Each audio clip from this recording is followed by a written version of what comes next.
Al-Quran memiliki kemuliaan yang dipelihara oleh Allah Subhanahu wa taala dan memiliki fungsi yang begitu besar dalam mengatur tata cara hidup manusia di dunia ini.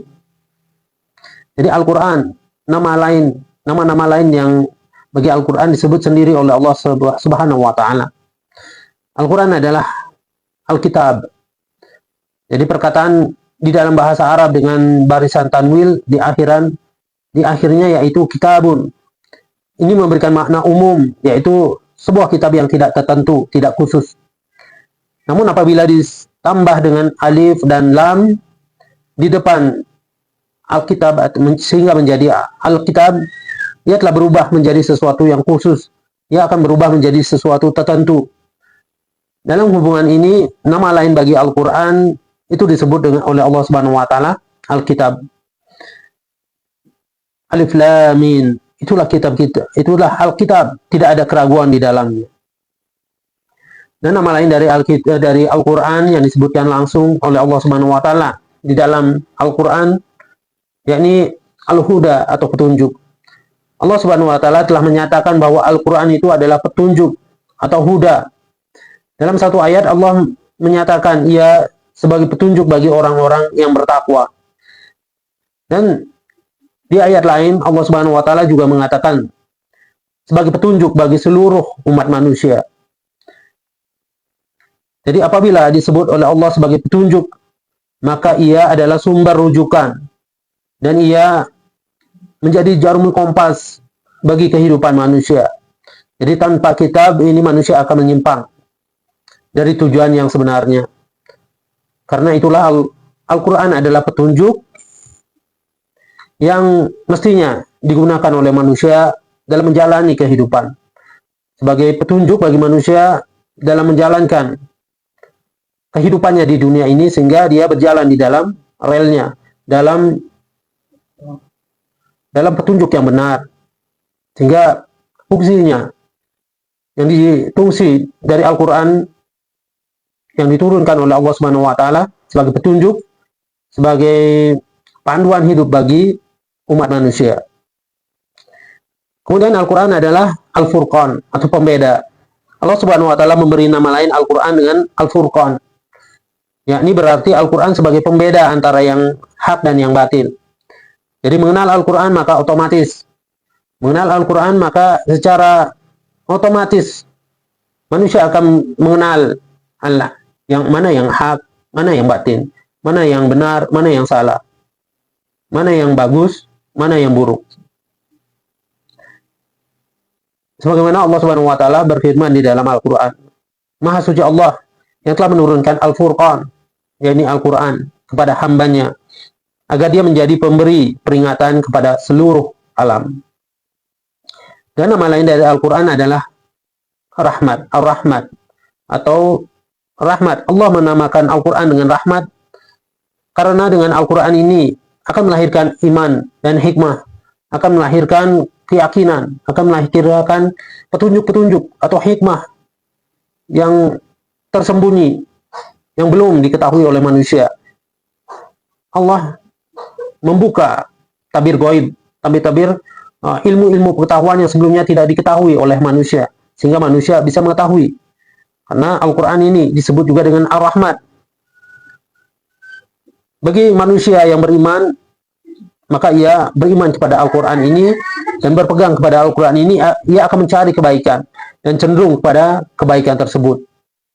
Allah berfirman dalam Al-Quran, kami turunkan daripada Al-Quran itu apa yang sebagai as-sifat yang sebelumnya manusia tidak mengetahui bahwa Al-Quran ini adalah penyembuh bagi segala macam penyakit, penyembuh hatinya.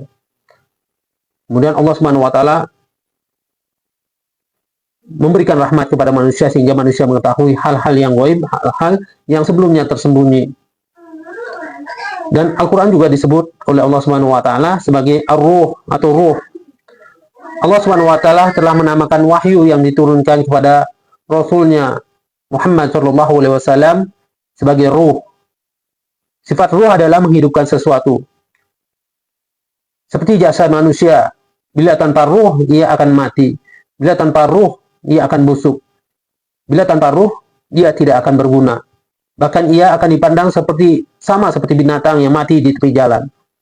Jadi dalam hubungan ini, menurut ulama, Al-Quran mampu menghidupkan hati-hati yang mati, sehingga dekat dengan penciptanya, sehingga dekat dengan Allah Subhanahu wa Ta'ala, Sang Maha Pencipta, Sang Kholiknya. Sebagai makhluk, ketika dia mengetahui, memahami tentang Al-Quran, dia mengenal tentang Al-Quran, maka hatinya, ruhnya akan hidup, karena dia dekat dengan Kholik atau Sang Penciptanya.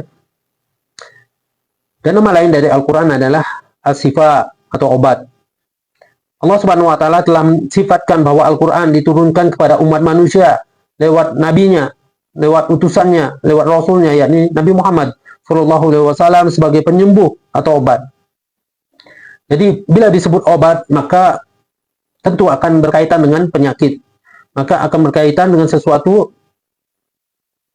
yang tidak wajar dalam diri seseorang atau sebuah penyakit di dalam dirinya. Karena Al-Quran ini disebut dengan obat, maka ini berkaitan erat dengan penyakit.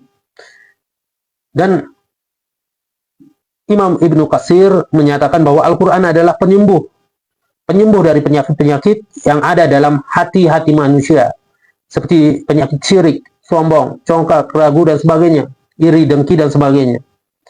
Sebagaimana Allah Subhanahu wa Ta'ala berfirman di dalam Al-Quran, surat 10 ayat 57, "Wahai manusia, telah datang kepada kamu peringatan dari Tuhanmu dan menyembuhkan apa yang ada di dalam hati, di dalam dadamu, serta petunjuk dan rahmat bagi orang-orang yang beriman."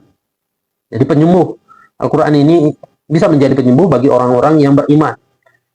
Dan tidak akan berpengaruh terhadap orang-orang yang tidak beriman dengan Al-Quran. Al-Quran menyembuhkan langsung dari pusat penyakit manusia, yakni hatinya, dari dalam hatinya, karena sumber penyakit itu datang dari dalam hati. Dan Allah Subhanahu wa Ta'ala juga memberi nama Al-Quran dengan Al-Haq atau kebenaran. Al-Haq adalah kebenaran. Al-Quran dinamakan dengan Al-Haq karena dari awal hingga akhirnya kandungan Al-Quran adalah kebenaran semuanya. Pure kebenaran. Keseluruhan dari Al-Quran adalah kebenaran. Kebenaran dari Allah yang menciptakan manusia. Kebenaran dari Allah yang mengatur sistem untuk manusia hidup di alam ini. Jadi bukanlah kebenaran itu mengikuti ukuran dan nafsu manusia.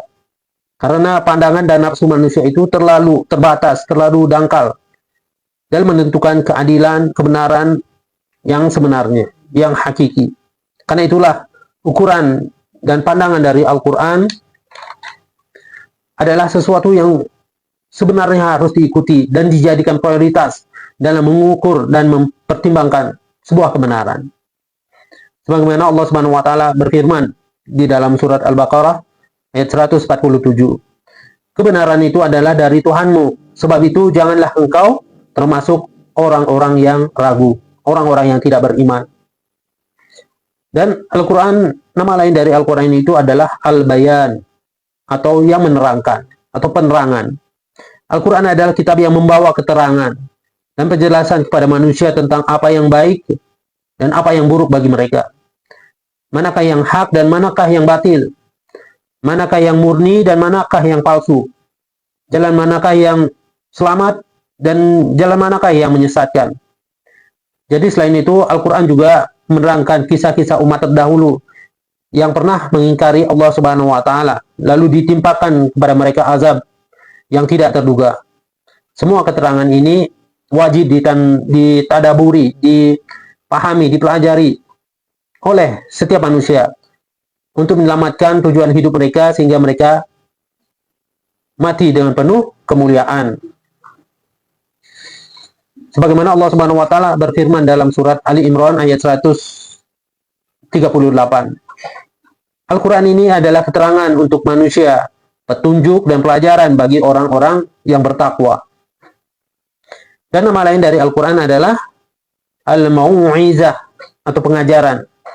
Al-Quran yang diturunkan oleh Allah adalah untuk digunakan, kegunaan dan keperluan manusia, untuk kepentingan manusia, untuk memenuhi segala kebutuhan manusia. Karena manusia ini senantiasa memerlukan peringatan, memerlukan pelajaran yang akan membawa mereka kembali kepada tujuan penciptaan yang sebenarnya, tujuan penciptaan Allah Subhanahu wa taala kepada manusia, yakni untuk beribadah kepadanya, untuk mengingatkan kepada manusia, untuk mengajarkan kepada manusia siapa Tuhan mereka, siapa nabi mereka, dan apa tujuan Allah menciptakan mereka di dunia ini. Tanpa Al-Quran dan bahan-bahan yang terkandung di dalamnya, tanpa pengajaran, tanpa peringatan itu, maka manusia akan terlena dan lalai dari tugasnya, karena mereka senantiasa diikuti oleh syaitan yang merupakan musuh yang nyata. Dan Allah Subhanahu wa taala memerintahkan bahwa sesungguhnya syaitan itu adalah musuh bagimu, maka anggaplah mereka sebagai musuhmu yang akan melarikan mereka, karena syaitan ini akan melarikan mereka dari jalan Allah Subhanahu wa taala. Dan teman-teman sekalian, nama lain dari Al-Quran adalah Az-Zikr, atau pemberi peringatan.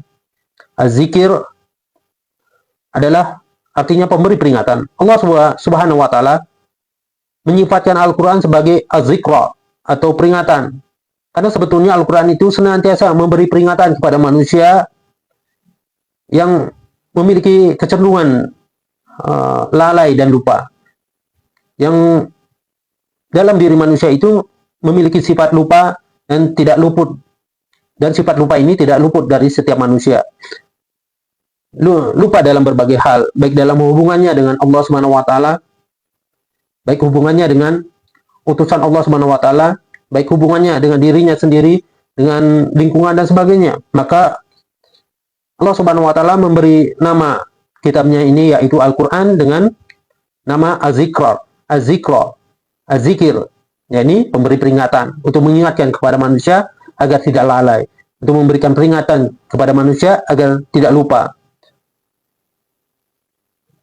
Oleh karena itu, kita yang beriman dengan Al-Quran ini, kita yang yakin dengan Al-Quran ini, dituntut oleh Allah Subhanahu wa taala untuk senantiasa menjadikan Al-Quran ini sebagai panduan hidup, sebagai jalan petunjuk bagi manusia bagaimana beribadah kepada Allah dengan mengikuti perintah-perintah yang ada di dalam Al-Quran dan menjauhi segala larangannya.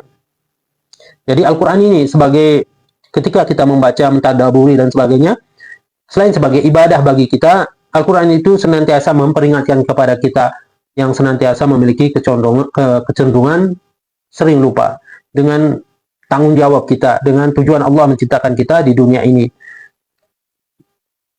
Jadi di dalam harakah, seorang mukmin dituntut untuk bersama dengan Al-Quran, untuk senantiasa mentadaburinya, mempelajarinya, membacanya dan sebagainya. Sebagaimana Allah Subhanahu wa taala berfirman di dalam Al-Quran, sesungguhnya kami telah turunkan Az-Zikra, atau peringatan, atau Al-Quran, dan sesungguhnya kamilah yang memeliharanya. Dan nama lain dari Al-Quran adalah Al-Bushira. Al-Bushira artinya berita gembira.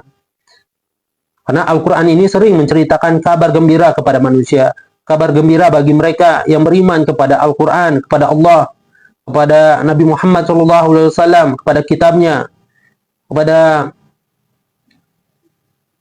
para malaikat, kepada hari kiamat, kepada takdir Allah Subhanahu wa taala. Jadi Al-Quran sering menceritakan kabar gembira ini kepada manusia, kepada mereka menuntut hendak dan jalan yang telah diatur oleh Allah Subhanahu wa taala. Jadi kabar gembira ini menyampaikan akhir yang baik. Jadi Al-Quran ini mengabarkan kepada manusia balasan yang akan menggembirakan bagi orang yang patuh dan taat kepada perintah dan larangan Allah Subhanahu wa taala. Contohnya seperti Allah akan menghadiahkan surga bagi hamba-hambanya yang bertakwa, hamba-hambanya yang taat kepada Allah Subhanahu wa taala. Allah juga memberikan kabar gembira ketika manusia, bagaimana manusia hidup di surga nanti. Di akhirat akan diberikan kemewahan hidup yang tidak pernah tergambarkan, yang tidak pernah terlintas di dalam pikiran manusia.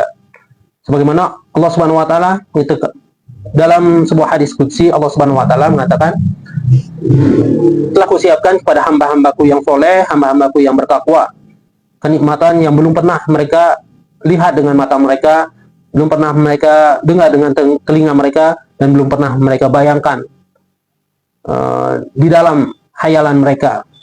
Bahkan para ulama mengatakan, cobalah membayangkan hal-hal yang paling nikmat yang bisa kamu bayangkan, maka kenikmatan di surga itu jauh melebihi ke hayalan tersebut. Karena itu Allah menyebutkan Al-Quran ini sebagai pembawa berita gembira atau al-busyira, yaitu berita gembira. Demikian teman-teman sekalian, nama-nama lain dari Al-Quran yang disebutkan sendiri oleh Allah Subhanahu wa Ta'ala di dalam Al-Quran.